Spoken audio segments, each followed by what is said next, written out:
हाय viewers, कैसे हैं आप। आई होप सब अच्छे होंगे। एक बार फिर यूनिक चैनल देवभूमि उत्तराखंड भ्रमण की ओर आपको ले जा रहा है।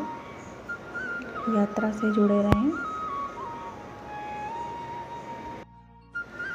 हम 7 बजे यहाँ से निकल चुके थे घर से फरीदाबाद बस स्टैंड के लिए, क्योंकि टाइम से जाना ज़रूरी था। ऑनलाइन भी बस बुक नहीं हो रही थी, तो हम लोगों ने सोचा टाइम से चले जाएंगे तो सीट मिल जाएगी। और लेकिन बस को जो यहाँ से जाना था 9:15 बजे, पर हम टाइम पे पहुँच गए थे तो सीट भी हमको मिल गई इजीली, क्योंकि आजकल सब पहाड़ों की ओर जा रहे हैं, ट्रैवल कर रहे हैं, तो बस भर के जाती हैं, वो मिलना बहुत मुश्किल होती है सीट। इसलिए हम लोग टाइम से निकल गए थे।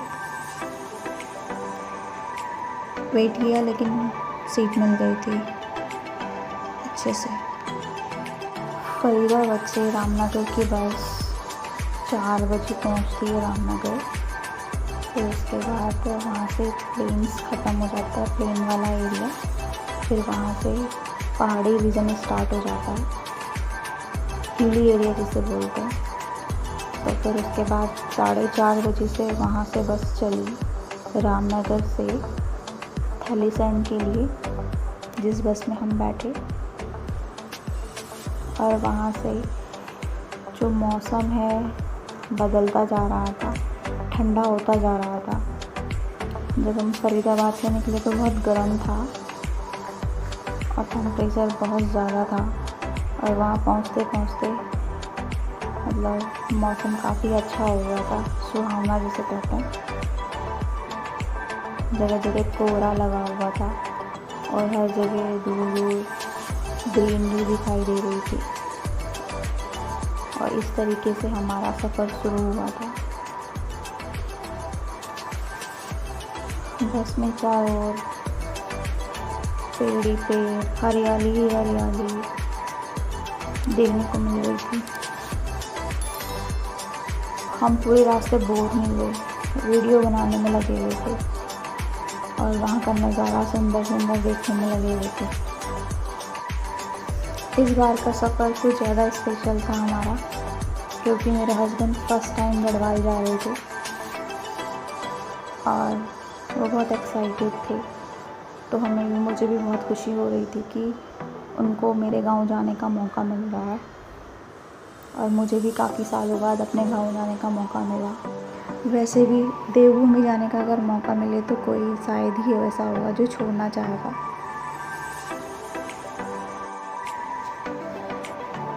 बस में जाने से बहुत ज़्यादा सफ़र लंबा हो जाता है पहाड़ी एरिया में। एक तो घुमावदार रोड होती हैं, बहुत ज़्यादा परेशानी हो जाती है। पर हमारी परेशानी के आगे हमारी खुशियाँ ज़्यादा मैटर रखती थी कि हम पहाड़ गढ़वाल घूमने जा रहे हैं, अपने पहाड़। अब मुझे इतनी खुशी इसलिए थी क्योंकि मेरी तो जन्मभूमि ही गढ़वाल है। हम सफ़र में बिल्कुल भी बोर नहीं हुए। हम हालांकि लास्ट सीट में बैठे हुए थे बस के। थोड़ी सी पीछे दिक्कतें तो होती हैं बैठने में, पर ये है कि हमने सफ़र का पूरा आनंद लिया विंडो सीट में बैठकर, और अपने आप को बिल्कुल भी बोर नहीं होने दिया। सफ़र को देखते हुए कुछ बोल याद आए। यूं ही कट जाएगा सफ़र साथ चलने से, कि मंजिल आएगी नज़र साथ चलने से। हम है राही प्यार के चलना अपना काम, हम है राही प्यार के चलना अपना काम। पल भर में हो जाएगी हर मुश्किल नाकाम, पल भर में हो जाएगी हर मुश्किल नाकाम। है ये वादियाँ बदलेगा मौसम, कहती है ये वादियाँ बदलेगा मौसम। ना कोई परवाह है खुशियाँ हो या गम, ना कोई परवाह है खुशियाँ हो या गम।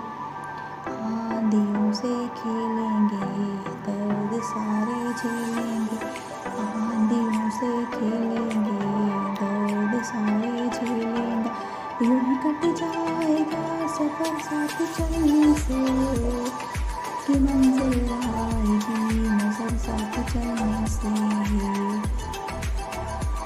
रात जब ढल जाती है सुबह सुहानी आती है। रात जब ढल जाती है सुबह सुहानी आती है। यूं ही कट जाएगा सफ़र साथ चलने से कि मंजिल आएगी नज़र साथ चलने से। सुहाना सफ़र और ये मौसम हंसी, सुहाना सफ़र और ये मौसम हंसी। हमें डर है हम खो न जाए कहीं, हमें डर है हम खो न जाए कहीं। सुहाना सफ़र और ये मौसम हंसी। कुछ इस तरह ही हमने अपना टाइम पास किया पूरे सफ़र में। ये हंसी वादियाँ, ये खुशनुमा समा, ये ठंडी हवा, ये झुका आसमां है। एक मंजिल है, एक ख्वाब है, एक पहाड़ है, एक जंगल है, एक किताब है। मुश्किलें ना एक पहाड़ की तरह हैं। जब आप हर मुश्किल का सामना करके वहाँ तक पहुँच जाओगे ना, तभी चारों तरफ के नज़ारे का आनंद ले पाओगे। पहाड़ पर चढ़ो ताकि तुम दुनिया को देख सको, इसलिए नहीं कि दुनिया तुम्हें देख सके। पर्वतों के किनारे रहना किसे नहीं भाता है, यह सुहाना दृश्य किसे नहीं लुभाता है। ये रंग प्रकृति की मुस्कान है। ईस्ट और west going mountain is the best. हर फूल प्रकृति में खिली हुई आत्मा है। पहाड़ बुला रहे हैं हमें ज़रूर जाना चाहिए। बारिश का मौसम याद दिलाता है गरम चाय, स्वेटर और गाँव। आने वाले कुछ दिनों में देवभूमि के लिए एक समस्या बहुत घातक साबित हो सकती है। इंसान के आबाद रहने के लिए पर्वतों का आबाद रहना ज़रूरी है। जैसे जैसे पर्वत बर्बाद होंगे, प्रकृति मनुष्य को साथ छोड़ती चली जाएगी। सुबह 9 बजे के आसपास बस माँ रसलान दीवा के मंदिर पौड़ी गढ़वाल किमगढ़ी पोखरा ब्लॉक झलपड़ी गांव के पास पहुंच गई।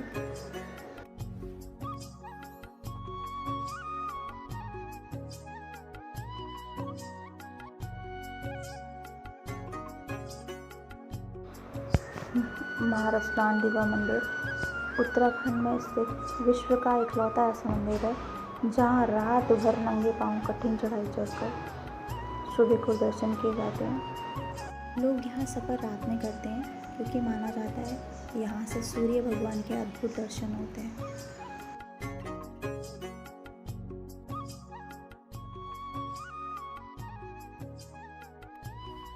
वैसे मेन रोड पर भी दीवा माँ का मंदिर बना हुआ है, लेकिन जो सीढ़ियों से ऊपर रास्ता गुजरता है वो मेन मंदिर रसलान दीवा मंदिर को जाता है। उत्तराखंड के तीर्थ स्थलों में दीवा देवी का मंदिर भी आता है। इसके अगर आप हाइट में जाओगे तो हाइट में जाकर चारों तरफ के पहाड़ों का भव्य नज़ारा दिखाई देता है जो बर्फ़ से ढका हुआ होता है, और हिमालय की चोटियाँ भी वहाँ से नज़र आती है। कैलाश पर्वत की भी वहाँ चोटियाँ नज़र आती है। दीवा देवी मंदिर की अपनी पौराणिक कथा है और मंदिर के कई रहस्य हैं जो आगे कभी आपको विस्तार से बताऊंगी। जब सफ़ेद चादर से लिपटी है धरती और नीले से आसमान, तो दोनों लगते हैं एक समान। हमारा समय ऐसे ही गुजर रहा था, नज़ारे देखते देखते। बस इंतज़ार था अपने उतरने का। वैसे उत्तराखंड में कई सारे पर्यटन स्थल हैं, लेकिन अगर आप घूमने निकलोगे तो पूरा उत्तराखंड भी खासम खास है। हवा इतनी निराली है कि यहाँ की हर जगह पर चांद चाँद लग जाते हैं। भेजने वाला था और हम बेरुखाल पहुँच चुके थे। बेरुखाल कुछ मिनट रुकने के बाद बस बैजरों की ओर बढ़ी। बैजरों भी पहुँच चुके थे। कुछ देर बस बैजरों में ही रुकी। कुछ नई सवारियां बैठी जो थैलीसैंड की थी। बस सीधे थैलीसैंड की ओर जा रही थी। और जैसे ही हम बैजरों से निकले, हमारा गांव पास आता जा रहा था। बैजरों हमारा मार्केट होता है, मेन मार्केट। और जैसे जैसे हम गांव के पास बढ़ रहे थे, पूरे रास्ते हरे भरे नज़र आते जा रहे थे। क्योंकि जैसे जैसे गांव के पास जाते हैं तो लोगों ने खेती करी हुई होती है, उनके हरे भरे खेत नज़र आते हैं। और गांव की रोड भी काफ़ी अच्छी बनी हुई थी, बिल्कुल नई।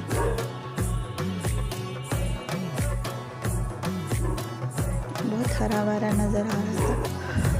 बस से उतरते ही हमारी नज़र भाई पर पड़ी, जो हमें रिसीव करने के लिए आया हुआ था। लोकल मार्केट, कुछ देर हम लोकल मार्केट में ही रहे, स्नैक्स वगैरह लिया।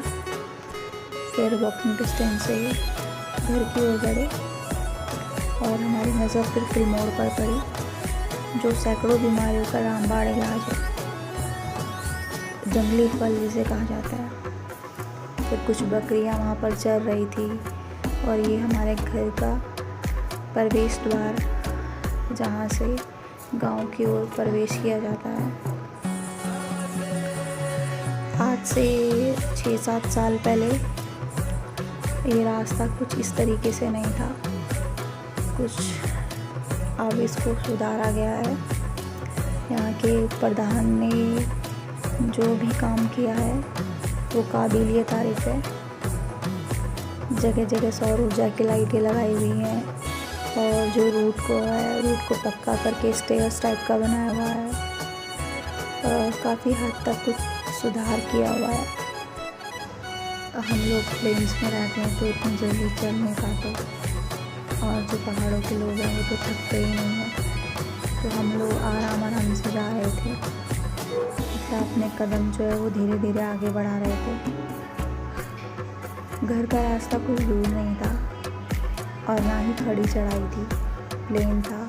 पर वही हम लोग थक चुके थे, तो हम लोग आराम से ही चल रहे थे। लोगों ने खेती की हुई है,